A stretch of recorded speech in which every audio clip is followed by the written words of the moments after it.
안녕하세요, 정비딜러 영범입니다. 오늘은 2024년 작년 한 해 동안 많이 팔린 SUV들을 한번 말씀을 드려볼까 하는데요, 많이 팔렸다는 건 그만큼 인기가 있다는 거겠죠. 어떤 차량이 많이 팔렸는지는 수원에 있는 매장 기준으로 통계를 냈고요, 바로 한번 시작해 보도록 하겠습니다. 5위부터 말씀드릴 건데요, 바로 여기 보이는 투싼입니다. 투싼이 작년 한 해에 연식 다 통틀어서 3,800대 정도가 판매가 되었고요. 투싼 중에 제일 많이 판매된 모델은 올류 투싼인데요, 다음 페이스리프트 모델이 있기는 하지만 거의 비슷하게 생겨서 크게 다르진 않습니다. 올류 투싼은 엔진 라인업이 총 3가지가 있습니다. 1.7 디젤, 1.6 터보 가솔린, 2.0 디젤, 이렇게 3가지고요 페이스리프트가 되면 1.6 디젤까지 추가가 됩니다. 근데 여기서 주의하셔야 될 건 2.0 디젤만 자동 변속기가 들어가게 되고요, 1.7 디젤, 1.6 가솔린, 1.6 디젤, 이 3가지 모델은 모두 다 7단 DCT 미션이 들어가기 때문에 구매하실 때는 좀 주의를 해주셔야겠죠. 여기서 또 주의하셔야 될 점이 1.7 디젤은 DCT 문제도 있지만 디젤 모델 중에서는 DPF가 빨리 문제가 되는 경우가 많아서 머플러 쪽 점검도 꼭 진행해 주셔야 되고요. 그리고 DCT 모델을 만약에 구매를 하실 때에는 공회전 시나 엑셀링 시 플라이휠 소음이랑 저속 출발 시에 혹시나 미션 꿀렁임이 있는지 체크를 해주시면 좋을 것 같습니다. 그리고 다음 4위는요, 투싼의 영원한 라이벌 스포티지입니다. 스포티지가 4위인 이유는요, 올류 투싼과 스포티지 QL 모델만 비교를 했을 때에는 올류 투싼이 더 많이 판매가 되긴 했지만, 투싼이랑 스포티지라는 전체적인 연식을 비교했을 때는 스포티지가 판매량이 더 높아서 4위로 안내를 해드리는 거고요. 그리고 예전에 현대기아는 아무래도 다른 회사였기 때문에 엔진이나 미션, 이런 파워트레인들이 거의 다 달랐지만, 요즘에는 개발 비용이나 AS 문제 이런 것들 때문에 엔진이랑 미션 이런 건 다 똑같이 쓰고요, 디자인이나 실내 공간, 하체 서스펜션 세팅 조금 바꿔서 이렇게 거의 형제차라고 생각을 해주시면 됩니다. 그리고 스포티지를 점검 시 주의사항은 아까 말씀드린 것처럼 엔진 미션 라인업은 다 똑같기 때문에 투싼이랑 동일하게 봐주시면 되고요. 장점을 말씀드리면 제 개인적인 의견으로는 스포티지가 외관이 더 이쁩니다. 조선의 마칸이라는 별명을 가지고 있을 정도로 디자인은 상당히 예쁘죠. 그리고 또 단점이 있는데요, 헤드램프 높이가 너무 높아서 앞차 세단 운전자들에게는 눈뽕을 선사할 수 있는 단점이 있습니다. 이렇게 보시면 다른 차종의 헤드램프 높이보다 훨씬 높게 빠져 있습니다. 그럼 공간이 투싼보다 더 큰가요? 0.5cm에서 1cm 큰데요, 실제로 앉아보면 거의 차이가 없을 정도로 똑같습니다. 디자인 때문에 조금 외관 크기만 변경됐다라고 보시면 될 것 같아요. 그러면 투싼이랑 비교했을 때 어떤 차가 더 좋은 차예요? 좋은 차라고 하기에는 거의 둘 다 차이가 없고요, 어떤 차가 디자인적으로 더 끌리는지만 체크하신 다음에 그냥 구매하시면 될 것 같습니다. 그리고 다음 차종인 3위는요, 산타페입니다. 2000년도에 출시를 하면서 파격적인 디자인으로 인기를 좀 많이 끌었는데요, 25년 동안 현대에서 대표 중형 SUV로 항상 인기가 좋게 판매량이 높았습니다. 그리고 한국 사람들 인식에 가장 먼저 떠오르는 SUV 중에 하나죠. 그리고 2024년 작년 기준에서 가장 많이 팔린 연식은 여기 보이는 산타페 TM입니다. 이전에 산타페 더 프레임 모델에도 가솔린 모델이 있기는 했었지만, 이 산타페 TM부터 본격적으로 가솔린 2.0 터보 엔진이 들어가게 되면서 선택지가 넓어졌다라고 생각해 주시면 됩니다. 엔진 미션 라인업을 설명드리자면 10년 넘게 써오던 2.0R 엔진, 2.2R 엔진, 가솔린은 2.0 터보 엔진이 들어가게 됩니다. 모든 트림에 미션은 8단 자동 변속기가 들어가게 되고요, 조향장치에서도 RMDPS가 기본으로 적용돼서 중형 SUV의 기본적인 옵션이 탄탄한 차량이라고 보시면 돼요. 금액을 잠깐 말씀드리면, 신차가에서는 적당한 옵션 등급 이렇게 추가하게 되면 3천 중반 정도의 신차가를 가지고 있는데요, 5에서 6년 정도 또는 한 10만 킬로 왔다 갔다 하는 차량들은 1000만 원 중후반대에서 보실 수 있는 금액대라서 가성비가 좋다고 생각하고요. 그리고 산타페를 추천드리는 이유는 18년도부터 나왔잖아요. 18년도에는 그랜저랑 제네시스도 안전 옵션이 기본으로 들어가지 않게 되는데요, 산타페는 18년도부터도 낮은 깡통 트림에도 기본적으로 차선 이탈 방지 보조랑 전방 추돌 방지 보조 안전 옵션이 들어갔기 때문에 패밀리카로서도 합격인 거죠. 그리고 중간 등급인 익스클루시브 등급만 가더라도 반자율 주행이라고 불리는 스마트 크루즈가 기본으로 적용이 되죠. 하지만 또 단점도 있는데요, 산타페가 요즘 나오는 것들 보면 호불호가 좀 많이 갈리는 디자인으로 나오기는 하죠. 산타페 TM까지는 되게 예쁘고 모던하고 이런 디자인인데, 이 다음 세대부터는 맥이 닮았다 이런 좀 오명이 붙으면서 산타페에 대한 명성이 좀 줄어들기도 하고요. 디자인 때문에 옆에 형제차인 소렌토한테 판매량을 역전당해서 고전하고 있죠. 그리고 여기 보이는 이 산타페 TM 전 모델, 산타페 DM이랑 더 프라임에서는 투타페라는 별명이 붙을 정도로 물이 새는 차량들이 많아서 호평을 많이 당했습니다. 그리고 아무래도 현대기아에서는 뭔가를 시도해보는 차량이라서 새롭게 옵션이 들어갔을 때 실험 대상이지 않을까라는 생각을 가지고요. 대표적으로 전동 트렁크라든지 실내 잡소음, 플랫폼이 새롭게 바뀌었을 때 나오는 고질병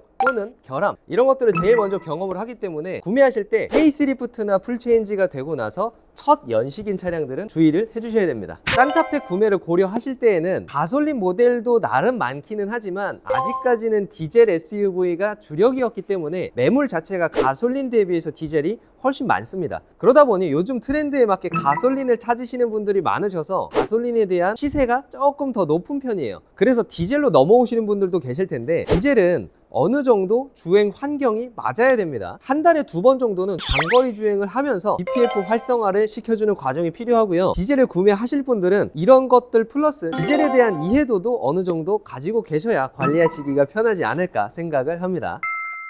그리고 다음 2위는요, 소렌토입니다. MQ4 소렌토가 이제 가장 많이 판매된 소렌토고요. 그리고 소렌토의 역사를 잠깐 말씀드리면 2002년에 산타페를 이어서 나온 기아의 중형 SUV이고요. 처음에 나왔었을 때는 이렇게 전륜 구동이 아니라 후륜 구동 기반의 2.5 디젤 엔진을 탑재한 지금의 모하비 같은 느낌으로 나왔었던 차량이에요. 미로나 코나 이런 소형 SUV들이 SUV 하이브리드로 먼저 나왔지만 중형급 SUV에서 하이브리드는 현대기아에서 제일 먼저 나왔었기 때문에 신차 출고량이랑 중고차 판매량도 소렌토가 월등하게 높습니다. 그리고 여기 보이는 소렌토 MQ4의 엔진 라인업은요, 2.5 터보, 2.2 디젤, 그리고 1.6 터보 하이브리드 이렇게 3가지가 있는데요. 그 중에서도 1.6 터보 하이브리드가 인기가 가장 많은데요. 하이브리드를 많이 선택하시는 이유가 1800km 정도 나가는 중형 SUV에서 연비가 15km 정도까지 나오는 좋은 연비를 보여주고 있고요. 배기량도 낮아서 세금도 상당히 저렴합니다. 비슷한 비용을 가지고 있는 산타페랑 디자인을 빼고 비교를 해도 뒤에 트렁크 공간이 조금 더 넓어서 비슷한 금액 대비 더 넓은 공간을 사용할 수 있기 때문에 가성비가 있다고 생각합니다. 그러면 장점도 있다면 단점도 있겠죠. 하이브리드 초기 모델 같은 경우에는 엔진 오일이 증가하는 이슈가 있는데요. 시동이 계속 꺼졌다 켜졌다를 반복하는 하이브리드 특성상 엔진 오일에 연료가 들어가서 엔진 오일 양이 증가하는 그런 고질병이 있는데요. 지금 현재는 개선이 많이 되었다고는 하지만 중고차 구입하실 때는 엔진 오일 게이지 빼서 혹시나 휘발유 냄새가 나진 않는지 확인을 해주시고요. 그리고 2.5 터보 가솔린과 2.2 디젤 모델은 8단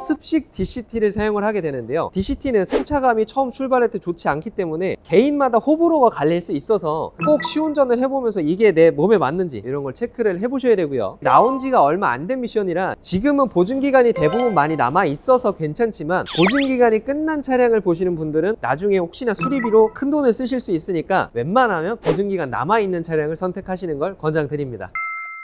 대망의 1위는요, 패밀리카로서 중고차 업계에서 빠질 수 없는 카니발입니다. 작년 한 해 수원에서만 11,000대가 판매가 되었고요. 지금 나오고 있는 이제 4세대 카니발, 전유 카니발, 올류 카니발 이렇게 3가지가 정말 박빙인데요. 여기 보이는 4세대는 3,399대가 판매되었고요. 전유 카니발은 3,293대, 그리고 올류 카니발은 3,343대가 판매되면서 다 고루고루 판매가 된 차종이라고 보시면 됩니다. 카니발이 많이 팔릴 수밖에 없는 이유가요, 대체제가 없습니다. 오토 슬라이딩 도어부터 해서 2열에 독립 시트 있죠. 다른 SUV들도 독립 시트가 있지만 카니발은 중간 공간이 좀 많이 남기도 하고요. 3열로 넘어간다고 하더라도 공간이 많이 남습니다. 다른 SUV들은 3열로 넘어가면 공간이 상당히 좁아서 불편한데 확실히 카니발보다 더 좋은 대체제는 없다고 생각합니다. 4세대는 디젤 모델로 넘어왔을 때 2.2 스마트 스트림 디젤로 변경이 됐거든요. 타이밍 체인에서 타이밍 벨트로 넘어왔기 때문에 엔진 소음은 상당히 조용하지만 그에 따라서 터보, 휘파람 소리가 좀 많이 납니다. 공회전 시나 혹시나 초기에 출발할 때 엔진에 힘 받을 때 공기 빠지는 소리가 너무 크게 난다면 그것 또한 문제가 있는 거니까요. 확인 한번 해주시고, 그리고 엔진룸을 열어서 한번 확인할 때는 밸런스 캡이라는 부분에서 누유가 많이 발생을 하니까 이런 것도 점검을 해주셔야 되는데, 엔진 미션 보증 기간이 끝난 이후에 사비로 수리를 한다면 엔진을 내려서 수리를 해야 될 수도 있는 큰 작업 중에 하나니까요. 구매하시기 전에는 확인해 주셔야 되고요. 미션은 8단 자동 변속기를 그대로 쓰기 때문에 고질병은 따로 없습니다. 그리고 올류 카니발의 고질병을 말씀드리자면 첫 번째로는 오토 슬라이딩 도어예요. 이렇게 열릴 때는 문제는 없지만 올류 카니발은 닫을 때 깔끔하게 닫히지 않고 여기가 떠서 안 닫히는 경우가 있는데요. 이런 경우에는 심폐소생술로 한번 딱 눌러주면 닫히게 됩니다. 이런 거는 안에 모터가 고장난 걸 수도 있고 안에 와이어가 문제가 있는 걸 수도 있어서 수리를 하게 되면 최소한 40~50만 원 정도의 비용이 들어가니까 체크를 해주시면 좋을 것 같고요. 엔진 공명음도 문제가 많습니다. 운전석에 앉았을 땐 괜찮은데 2열이나 3열에 앉으면 박스카 특유의 엔진 공명음 둥둥둥둥둥 하면서 때리기 때문에 아이들이 앉았을 때 멀미를 할 수가 있고 스트레스를 받을 수 있기 때문에 운전석만 앉아보시는 게 아니라 2열, 3열도 앉아보시면서 괜찮구나 라는 걸 직접 경험해보고 구매를 하셔야겠죠. 그리고 또 연료 호스에서 떨림이 발생해서 소음이 날 수도 있고요. 에어컨 컨덴서 커넥터가 이제 접촉 불량이나 문제로 인해서 에어컨이 안 나오는 경우가 생각보다 많습니다. 꼭 에어컨도 틀어보시면서 점검을 하셔야 됩니다. 그리고 더 뉴 카니발은 올 뉴 카니발의 고질병이 대부분 개선된 모델이기 때문에 가장 완벽한 연식이지 않을까 싶습니다.